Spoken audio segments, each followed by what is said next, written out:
Hi mga kalabs! Nandito kami sa Pinamuntugan, Bakakay, Albay. Isa to sa pinakamagandang place din mga kalabs sa Bakakay. I mean, island siya pero para naman siyang mini Boracay din kasi meron din manishing dito. Yung mga rock formation is super ganda din. First time ko nakapunta dito kaya thankful ako sa family ng husband ko. Kaya mag-ano kami ngayon mga kalabs, mag-iihaw kami ng bangos. Yan o, fresh. At saka pusit. Tapos meron kami dito mga kalabs na sea urchin. Sea urchin na malaki. See. Kasi naghuli din kami.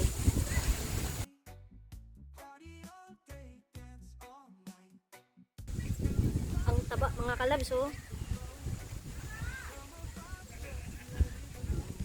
Dito promoted mga kalabs talagang tig-reflex lang mga kalabs kasi timplada namin to, hindi to timplada dati, timpladang Bisaya yan mga kalabs.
In the summer heat, feel the rhythm, move your feet. Ilang mga kalabs, ayan o, luto na yung aming bangus. Tapos meron kaming sea urchin, merong squid, merong langka na may ginataan, ano to, pusit na adobo, may pansit, and this one is adobong pork, and may sukang dorat, tsaka pang patulak. Ayan tayo mga kalabs. Kain. Sana luto to. Yummy. Suka. Ay, soto yun.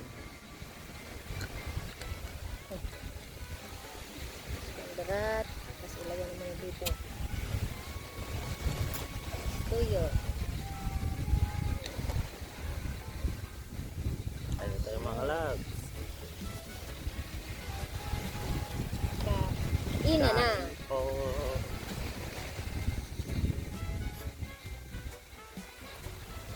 Ang lasa.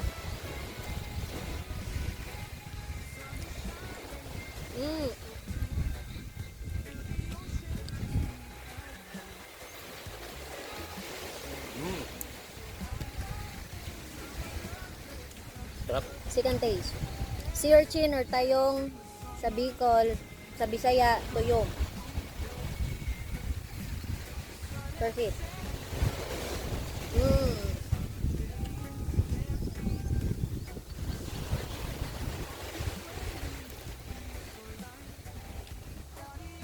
Sarap. Sarap mga kalabs. Sarap.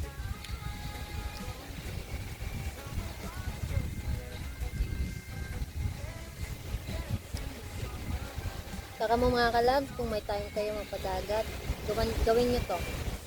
Diba, ang sarap sa feelings. Nakaka-unwind ka pa, nakawala ka pa ng stress.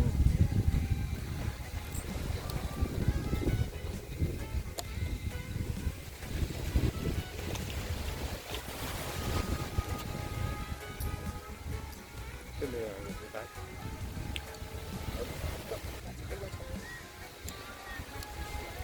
Ito, Hmm? mamaya na yun.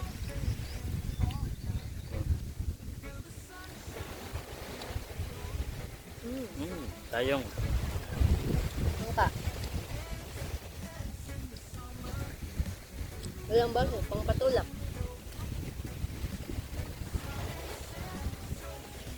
Ganda ng view mga kalabs, oh. Dagat. Kaya mas pipiliin ko pa mga kalabs yung dagat compared sa bukid. Kasi ako mga kalabs, meron akong pika, kaya bawal ako sa bukid. Kaya dagat lang ako. Bawal mapabulog. Bukid.